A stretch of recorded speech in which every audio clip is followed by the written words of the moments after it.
Rouen, May 30th, 1431. The market square smells of smoke and fear. A wooden stake rises above the crowd, piled with kindling at its base, ropes creaking as they hold a 19-year-old girl upright. She isn't dressed like a warrior now, no gleaming armor, no battle standard snapping in the wind, only a rough tunic, her cropped hair spilling down in sweat-soaked strands. She's barefoot, chained, trembling in the heat. The crowd jeers, some cross themselves, others gape in morbid fascination. Soldiers keep order with pikes lowered, making sure no one dares rush forward. God's messenger or the devil's witch? The voices of Joan of Arc. The girl lifts her eyes toward the cathedral spires. Her lips move in prayer, not in defiance. A crucifix is raised before her face. "Jesus," she whispers over and over as the fire is set. The smoke rises, the crowd gasps. Some swear they see her soul ascend in the flames. This is where Joan of Arc's story ends. But to understand how a peasant girl became France's most dangerous heretic and its most inspiring saint, you have to start far from Rouen.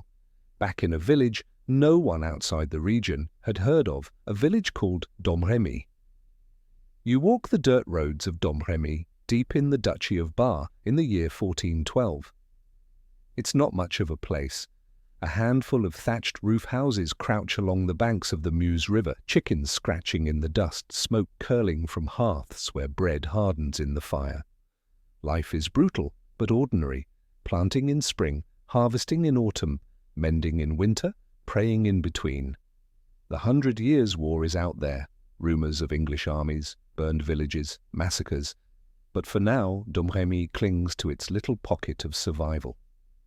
In one of those houses, a baby is born to Jacques d'Arc, a farmer, and his wife, Isabelle Romay. They name her Johanna, Joan. She's just another child in a world where children are plentiful, but survival isn't guaranteed. No one in Domremy could guess this infant would one day change the fate of kings. From the start, Joan's life is steeped in religion. Her mother is devout, filling the house with prayers and pilgrimages, teaching her daughter that faith is not just private, but public, something you wear, something you live. Joan learns to spin wool, tend animals, and knead bread, but she also learns to kneel and pray, to recognize saints on the church walls, to feel awe at the Mass. By the time she is 13, Joan has experienced enough hardship to recognize the world's cruelty. English raids sweep across the countryside. Villagers tell stories of fire and sword. Joan grows up in a France divided and humiliated, its king disinherited, its people weary. That's when it happens. She hears voices, not the murmurs of neighbors or priests, but voices no one else can hear. She says they are saints, Michael the Archangel, Catherine of Alexandria, Margaret of Antioch. They come to her in light, she insists, and their message is simple but impossible. Drive the English out of France and crown the Dauphin, Charles, as king.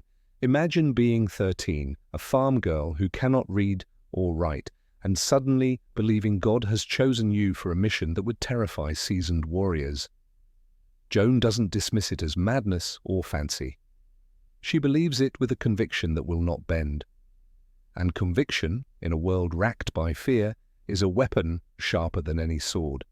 At first, she tells no one outside her family.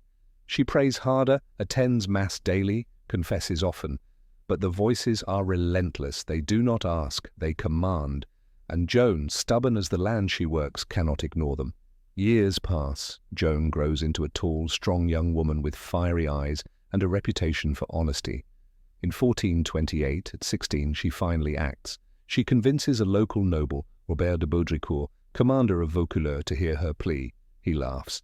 A teenage girl claiming she will save France. It's absurd, but Joan doesn't back down. She returns again and again, each time more insistent, more persuasive. Finally, her sincerity shakes him. This girl isn't jesting, she isn't mad, she believes. Belief, in an age of despair, is dangerous. France at this time is fractured almost beyond repair. The 100 Years' War has dragged on for decades. English forces occupy vast stretches of land. The Burgundians, once allies, have turned traitor and now side with England. Paris is lost. The Dauphin, Charles, hides in Chinon, mocked as weak, even disinherited by the Treaty of Troyes, which names the English king's infant son heir to France. To many, France is already finished. Into this ruin walks Joan, wearing men's clothes, cutting her hair short, claiming God has sent her to save the kingdom. Her journey to Chinon is dangerous, filled with enemy patrols and treacherous roads. But she arrives, and somehow she persuades the Dauphin to meet her. This is no small feat. Charles has heard countless prophecies, wild claims and desperate pleas.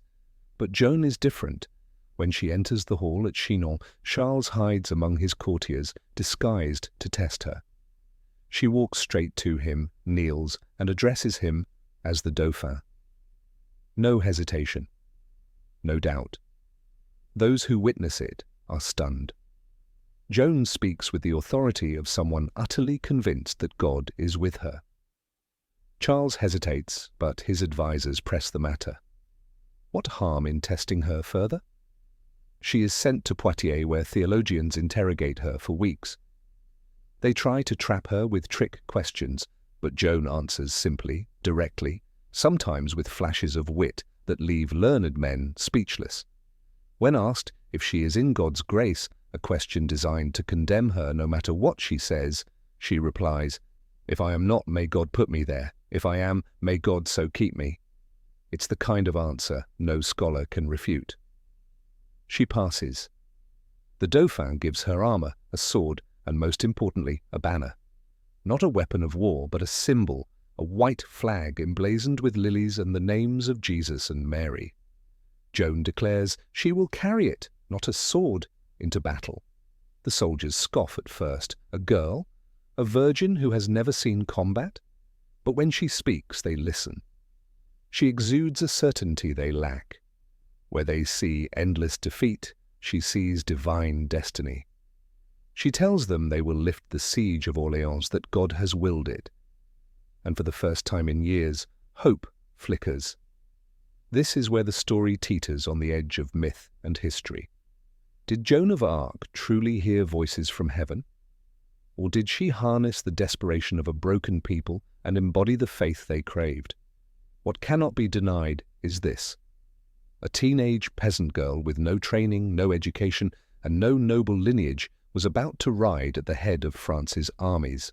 The same hands that had milked cows and spun wool would now carry a banner into battle.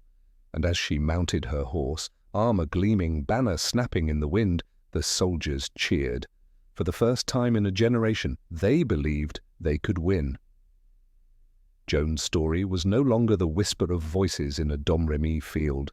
It was about to become the roar of war. Perfect. Let's continue seamlessly with Part 3, The Warrior Maid, and Part 4, The Fall, expanding them fully into long-form narrative. This will carry Joan from her first military triumphs and coronation at Reims through her capture outside Compiègne and betrayal by Charles VII.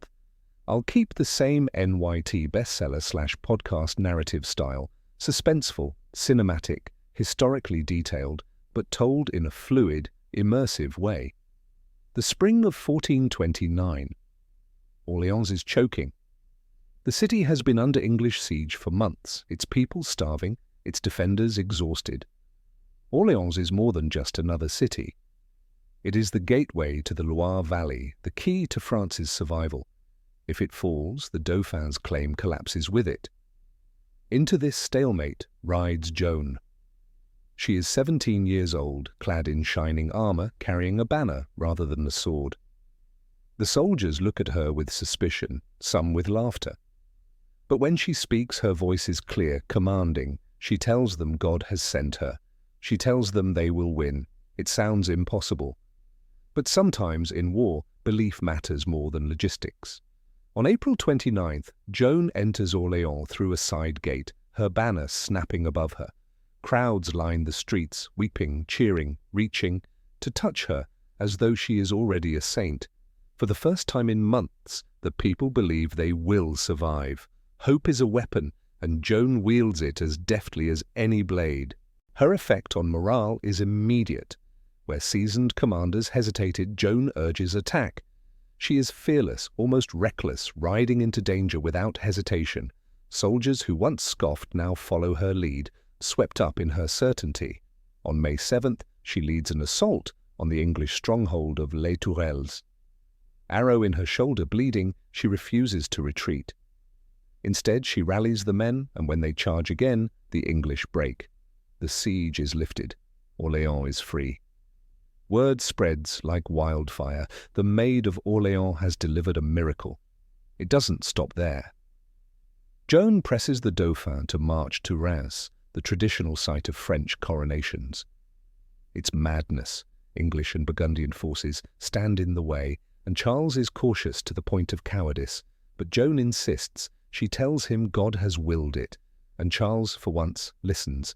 The army moves. Town after town opens its gates. The English retreat, unnerved by the girl who fights with conviction rather than strategy. At Patay, French forces rout the English longbowmen who once seemed invincible.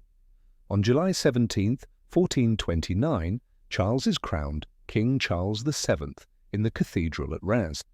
And there, beside him, in armour and with her banner, stands Joan of Arc. A farm girl from Domremy has dragged a defeated kingdom to its feet and crowned a king. But triumph breeds unease. Joan is too powerful, too beloved. Men whisper that she claims too much credit, that she threatens the very authority she helped secure. For Charles, she is both miracle and menace. He owes her everything, and that terrifies him. After Reims, the tide turns, not in war, but in politics. Charles grows cautious. He prefers treaties and negotiations. Joan, by contrast, urges relentless war. God, she insists, has not sent her to parley, but to drive the English out of France. She begs Charles to march on Paris. He hesitates, delays, dithers. When the attack finally comes, it is half-hearted. Joan is wounded, her forces repulsed. For the first time, her aura of invincibility cracks. Still, she will not stop. In 1430, she rides to defend Compiègne against the Burgundians. There, in the chaos of battle, she is pulled from her horse, surrounded and captured. The Maid of Orléans, who once led armies, is now a prisoner. Her captors know her worth. They will not kill her quickly. They will sell her, and the English will pay dearly. To them, Joan is more than a soldier. She is a symbol. As long as she lives, France has hope. And hope is dangerous. Charles does nothing. No ransom, no rescue. The king she crowned turns his back. To save her would be to tether himself once more to her star, to remind everyone that a peasant girl, not his own courage, restored him to the throne. Better to let her burn. And so Joan of Arc, who once walked into Orléans with a banner, who once stood beside a king at Reims, finds herself shackled in a Burgundian cell, awaiting trial. Her enemies sharpen their pens, not their swords. The battlefield is over. Now comes the courtroom, echoing it all the way through her trial at Rouen, her execution at the stake, and her afterlife as both heretic and saint. This fight begins in Rouen, February 1431. Joan is 19 years old. She is dragged in chains before a tribunal of learned men, bishops, doctors of theology, canon lawyers. Their purpose is clear from the start. This will not be a fair hearing. It will be a theatre of guilt, carefully scripted to end in fire. Her judges are led by Bishop Pierre Cauchon, a man loyal to England, determined to prove that Joan is not a messenger of God but a servant of the devil. If he succeeds, he doesn't just destroy Joan, he destroys the legitimacy of Charles VII, the king she crowned. That is the real target. Joan is illiterate, a peasant girl who cannot read the Latin documents piled against her. Yet day after day, she holds her ground. Interrogators ask her trick questions meant to condemn her, no matter how she answers. Do you know if you are in God's grace? If she says yes, she is guilty of presumption. No one may claim certainty of salvation. If she says no, she admits guilt. But Joan answers with brilliance, "If I am not, may God put me there. If I am, may God so keep me. I should be the saddest creature alive if I were not in His grace." Her words stun the court. They press her on her visions. Were they saints or demons in disguise? Joan insists they are holy, that they guided her with light and purity. They press her on her clothes. Why does she wear men's armor? She replies that God commanded her to, that it protected her among soldiers. For the clerics, this is damning. Cross-dressing is a sin. For Joan, it is survival. Weeks stretch into months. Joan is kept in a prison cell guarded by English soldiers who taunt her, threaten her. She is not held in a convent, as would have been customary for a woman accused of heresy, but in a military prison, deliberately humiliating, deliberately dangerous. Her captors hope she will break. She does not. Her answers are sharp, her faith unshaken. At times, she even taunts her interrogators. When they demand a sign from God, she replies, "The sign is that I lifted the siege of Orléans." But endurance cannot last forever. In May, after months of questioning, Joan is threatened with execution. Exhausted, isolated, facing death by fire, she falters. On May 24th, 1431, she is led to a scaffold in the cemetery of Rouen Abbey of Saint-Ouen. The instruments of torture are displayed before her.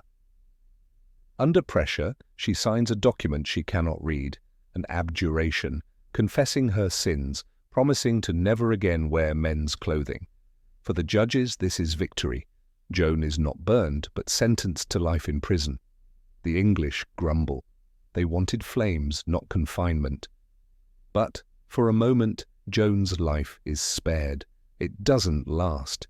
Back in her cell, stripped of her armor, dressed in women's clothing, Joan finds herself harassed by guards. Her safety is gone. Within days, she puts her soldiers' clothes back on. Some say she was forced into them, her dresses stolen. Others say she chose them deliberately, reclaiming her mission. Either way, to her judges, it is relapse, a return to sin. That is enough. Her fate is sealed. On May 29th, the court declares Joan a relapsed heretic.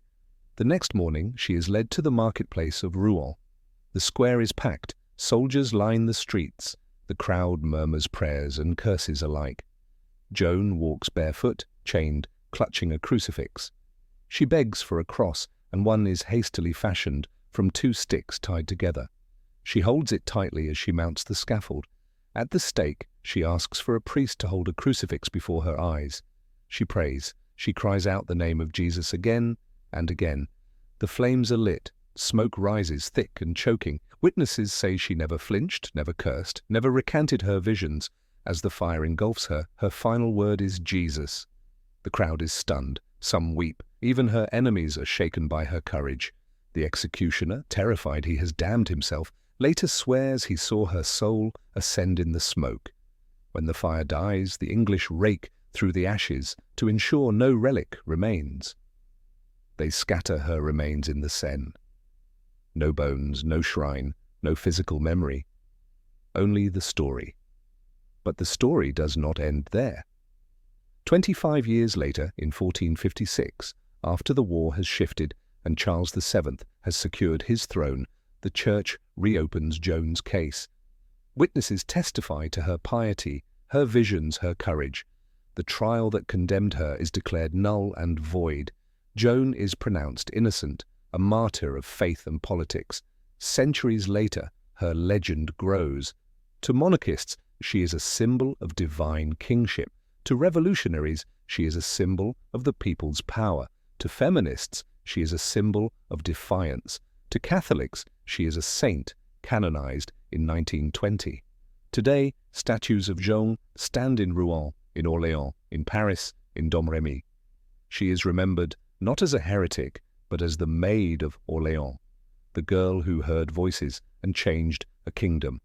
And yet the question lingers, the same one whispered as she stood at the stake. Who was Joan of Arc, really? A prophet? A warrior? A saint? A pawn of politics? A teenage girl who believed her visions more than the world believed her place? The truth may never be untangled, What remains is the fact of her life, compressed into 19 short years, and the shadow of her death. Flames rising in Rouen, a girl crying out the name of Jesus, and a kingdom forever altered by her courage. As the shadows lengthen and the stars begin to whisper, we close the pages of this ancient tale. In the hush of night, truth rests where faith once stood strong. Sleep gently now, wrapped in the echoes of empires long gone. Until next time, when darkness falls and another lullaby of a fallen world begins.